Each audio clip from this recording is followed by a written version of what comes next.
घर का अचार हम जब बनाते हैं तो उसका स्वाद तो एक अलग ही होता है ना। तो उसके लिए क्या है, हम ये थोड़ा सा अचार ये वाला भी बना लेते हैं। आम का तो आम के मौसम में बनता है, लेकिन ये अचार जो है आप किसी भी मौसम में बना सकते हैं। देखिए मैंने 100 ग्राम हल्दी ली है, 100 ग्राम में मिर्ची ली है, 100 ग्राम अदरक ली है, और ये लहसुन है। लहसुन में अपने हिसाब से जितना मुझे डालना होगा उतना डाल लूँगी, आप भी उसी हिसाब से डाल सकते हैं। इस तरह से ये सब चीज़ को मैं धो के अभी काट के और इसको सुखा लूँगी अच्छे से। फिर सुखाने के बाद हम इसका अचार डालते हैं। देखिए इन सबको मैंने धो लिया है। अब इसको आपने कैसे काटना है ये आपकी मर्जी। ऐसे ऐसे लंबे भी आप काट सकते हैं इस तरह से, और आप इसके छोटे छोटे टुकड़े भी कर सकते हैं। देखिए इस तरह से करके ऐसे, ये आपकी मर्जी, आप जैसा अचार खाना चाहते हैं ना उस तरह से इसके टुकड़े आप कर लीजिए। छोटे छोटे करिए, लंबे लंबे करिए, जैसे भी चाहें इस तरह से। मिर्ची को भी आप इस तरह से ऐसे लेके इस तरह से काट लें, और ये इसके लंबे 4 टुकड़े हो जाएंगे। इस तरह से भी आप कर सकते हैं, और आप चाहे तो इसको बारीक भी काट सकते हैं, ऐसे करके छोटा छोटा भी काट लें। ये देखिए, और दोनों तरह के इकट्ठे भी करके काट सकते हैं। भी थोड़ा सा मसाला बन जाता है ना ऐसा करने से। तो कुछ आप इस तरह से लंबे और कुछ आप छोटे, दोनों तरह से जैसे आपका मन करे आप वैसे इसको काट ले। और काट के इसका बस सबसे बड़ी बात जो है वो ये है कि हमने इनको सुखाना है अच्छे से। अदरक को और हल्दी को, हल्दी अच्छे से सूखनी चाहिए। अगर ये गिल्ली होगी तो हमारा अचार जो है वो खराब हो जाएगा। इसलिए हमने इसको काटने के बाद अच्छे से सुखाना है। देखिए मैंने ये सारे ये इसको काट लिया इस तरह से लंबा लंबा।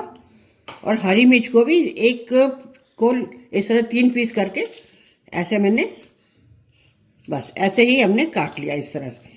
ये देखिए इस तरह से मैंने सारी काट लिया। और अब मैं अदरक को भी काट रही हूँ। इन सबको इस तरह से काट के फिर हम थोड़ी देर इनको अच्छे से सुखाएंगे, पूरा सूख जाए इसका पानी ऊपर से, तब हम इसका अचार डालेंगे। ये देखिए अदरक को तो मैंने लंबा लंबा कर लिया है इस तरह से, लेकिन अदरक में ना साइडों से जैसे कई बार छोटी छोटी पूंछ जैसे होते ना, उसको मैंने अलग से इस तरह से बारीक काट लिया है। देखिए देखिए मैंने गैस पे पैन रखा है, और इसके अंदर मैं 2 चम्मच जितनी सौंफ रख रही हूँ, 2 चम्मच जितनी राई, मैं थोड़ी सी हींग भी, ये अजवाइन भी खाती हूँ, मुझे अच्छी लगती है तो थोड़ी सी मैंने मतलब बिल्कुल चुटकी भरी डाली है। थोड़े से लौंग है। देखिए अभी तो मैं इनको पीस रही हूँ। इसके अंदर हमने काली मिर्च डालनी है साबुत, 10-12 दाने होने चाहिए, मतलब 1 चम्मच जितना। लेकिन मेरे पास इस वक्त साबुत तो ख़त्म हो रही है अभी देखा, तो मैं इसमें पीसी हुई डालूंगी। लेकिन ये थोड़ा सा ये भुन जाए उसके बाद। ये सब चीज़ों को हम इसलिए भूनते हैं ताकि इसके अंदर से मॉइस्चर निकल जाए। जैसे हम ये मसाले आम के अचार में भी डालते हैं ना, बस राई नहीं डालते, बाकी ये सारी चीज़ें डालते हैं। तो उसमें क्या, इसीलिए हम इनको भूनते हैं कि इसका जो मॉइस्चर होता है वो निकल जाए। साबुत भी डालते हैं और पीस के भी डालते हैं। इसमें भी आपकी मर्जी है, आप साबुत भी डालना चाहे तो साबुत भी डाल सकते हैं, और पीसना हो तो पीस के भी डाल सकते हैं। वैसे इसके अंदर पीसा हुआ ज़्यादा अच्छा लगता है। इसके अंदर मैं अब मेथी दाना भी डाल दूँ, क्योंकि मैंने पहले इसलिए नहीं डाला कि बहुत जल्दी हो जाता है। 1 चम्मच मेथी दाना भी डाल दिया मैंने। अब ये थोड़ा सा हो गया ना, उसके बाद मैंने इसमें डाला है। देखिए बस अब इसको हम अच्छे से भून लेते हैं 1 मिनट के लिए, और फिर ठंडा करके इसको हमने पीस लेना है। देखिए इसके अंदर मैं अब काली मिर्च का जो पाउडर है वो डाल रही हूँ। मतलब ये भी मेरी बहुत ज़्यादा बारीक नहीं पीसी होती, क्योंकि मैं घर में ही पीसती हूँ। बस इसको भी हल्का सा भून लेंगे। मेरा बाकी मसाला भुन गया है, बस इसको लास्ट में डालना है। अगर आपने पीसी हुई डालनी है तो साबुत डालेंगे काली मिर्च, तो बीच साथ ही डालनी होती है फिर। देखिए मैंने इसको निकाल लिया है, और इसी गरम पैन के अंदर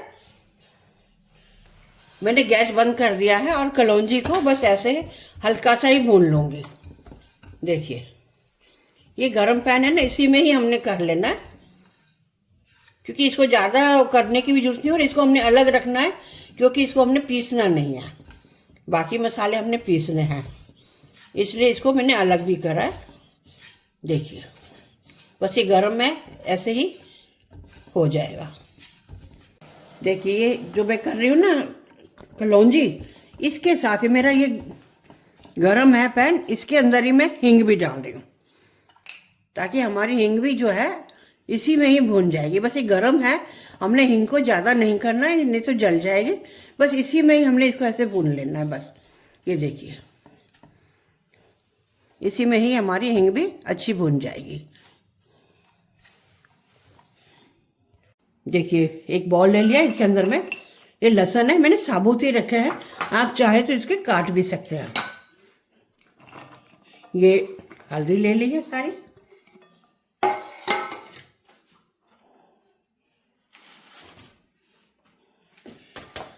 ये अदरक ले ली है सारी, और ये हरी मिर्च सारी ले ली है।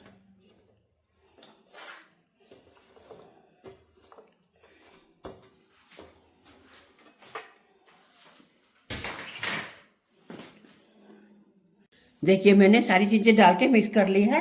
अब इसके अंदर हम थोड़ी सी हल्दी डालेंगे, क्योंकि हल्दी तो वैसे ऑलरेडी हमारी इसमें है ही है। मैं बिल्कुल थोड़ी सी लाल मिर्च जो है नॉर्मल डाल रही हूँ, और बाकी की जो लाल मिर्च है वो मैं देगी मिर्च डाल रही हूँ, ताकि इसका जो कलर है वो अच्छा है। देखिए काफ़ी सारी मैंने डाल दी, 1 से 1.5 चम्मच जितनी। कश्मीरी लाल मिर्च भी आप डाल सकते हैं, लेकिन वो थोड़ी सी तिक्की होती है, तो मैंने नॉर्मल मिर्च थोड़ी सी डाल के तेगी मिर्च डाल दी है इस तरह से। और अब मैं इसके अंदर नमक जो है स्वाद अनुसार डाल रही हूँ। वैसे मैं इसके अंदर 1.5 चम्मच इतना डाल रही हूँ। मैं बना के फिर देख लूँगी, अगर मुझे ज़रूरत लगेगी तो फिर मैं और डाल लूँगी। देखिए ऐसे इसको अब अच्छे से मिक्स कर लेंगे।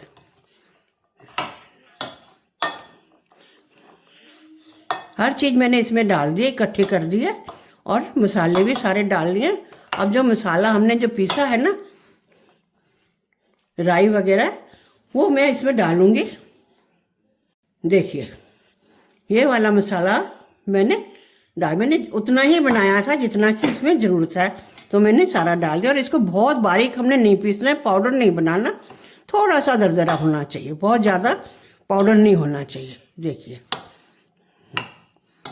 हमारा कितना अच्छा, देखिए मसाला बन गया।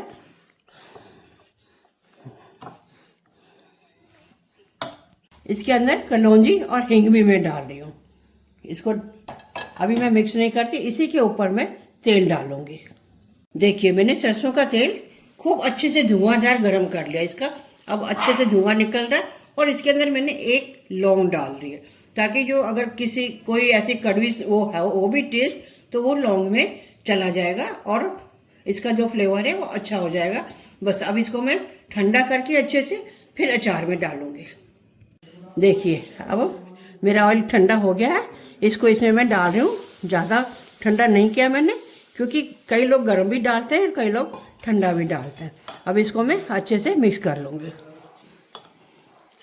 देखिए मिक्स करने के बाद इसके अंदर मैं विनेगर भी डाल रही हूँ। विनेगर से जो हमारा अचार है वो कभी ख़राब नहीं होगा, ये साल भर भी टिकता है। वैसे हम साल भर तो नहीं रखते, इतना सा अचार तो हमारा जल्दी ख़त्म हो जाता है, लेकिन मैंने काफ़ी सारा विनेगर डाल दिया है, आधी कटोरी जितना। देखिए बस ये अब हमारा काफ़ी दिनों तक चल जाएगा।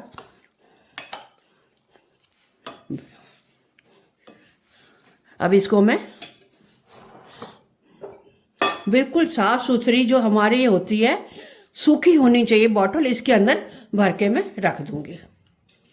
देखिए ये तेल और विनेगर है ना, कितनी अच्छी शाइनिंग आ रही है इसके अंदर, और इसी से ये हमारा अचार जो है ये ख़राब नहीं होगा। आप चाहे तो इसको काफ़ी समय तक भी रख सकते हैं, पर वैसे तो ये थोड़ा सा होता है, जल्दी ही ख़त्म हो जाता है। अब इसको हम किसी भी कांच के कंटेनर में इस तरह से भर के रख देंगे। देखिए फ्रेंड्स, यहाँ आपसे मैं ये कहना चाहूँगी, अभी तक आपने मेरा चैनल सब्सक्राइब नहीं किया तो प्लीज़ कर लीजिए, लाइक करिए, शेयर करिए और कमेंट करके मुझे बताएं कि आपको मेरी रेसिपी कैसी लगी। ये अचार भी आपको कैसा लग रहा है, आपने बनाया कि नहीं बनाया, ये मुझे ज़रूर बताना। और देखिए ये अचार के जस्ट इसमें हम डालते हैं, उसके बाद इसके ऊपर हमने इस चीज़ का ध्यान रखना है कि जो हम चम्मच जिससे हम लेते हैं ना, एक तो चम्मच गिल्ला ना हो। कई बार क्या होता है कि हम चम्मच होता है गिल्ला होता है, उसको लेते हैं, हम हाथ से उसको ऐसे पोंछ लेते हैं। ऐसे पोंछने से उसके अंदर चम्मच में मॉइस्चर थोड़ा सा रह जाता है, तो वो मॉइस्चर जो होता है उससे अचार जो होता है वो ख़राब हो जाता है। तो इसलिए आप इस चीज़ का ध्यान रखें, बिल्कुल सूखा चम्मच लें। और इसके अंदर आपको लगे कि भाई तेल कम है तो थोड़ा सा तेल और डाल के गरम करके इसको आपने, तेल जो है इसके ऊपर होना चाहिए। किसी भी अचार में अगर तेल उसके ऊपर तक होगा तो आप उसको कितने भी समय तक रख लें, वो ख़राब कभी भी नहीं होगा। देखिए ये सारा हो गया। अब इसको हम धूप में मैं रख दूँगी 2 दिन के लिए। 2 दिन में ये हमारा बढ़िया खाने लायक हो जाएगा। वैसे तो मिर्ची वगैरह हम ऐसे भी खा सकते हैं, पर उससे थोड़ा सा और अच्छा हो जाएगा। देखिए ये मसाला जो है ना, इस तरह से हमने इसके ऊपर रखना है। इससे क्या होगा, ये ऑयल जो होगा ये ऊपर होगा और जो हमारी सब्जी मतलब मिर्ची वगैरह है वो इस तरह से नीचे दबी होनी चाहिए ऐसे, और ऑयल जो है वो ऊपर होना चाहिए। तो ये अचार हमारा कभी भी ख़राब नहीं होगा। देखना, देखिए कितना बढ़िया बन गया है। आप इसके अंदर विनेगर की जगह पे लेमन जूस भी डाल सकते हैं, नींबू का रस, और चाहे तो दोनों चीज़ें आधी आधी ऐसे डाल सकते हैं। कुछ भी जैसे मर्जी आप कर सकते हैं। देखिए बस अब इसको मैं बंद करके रख दूँगी।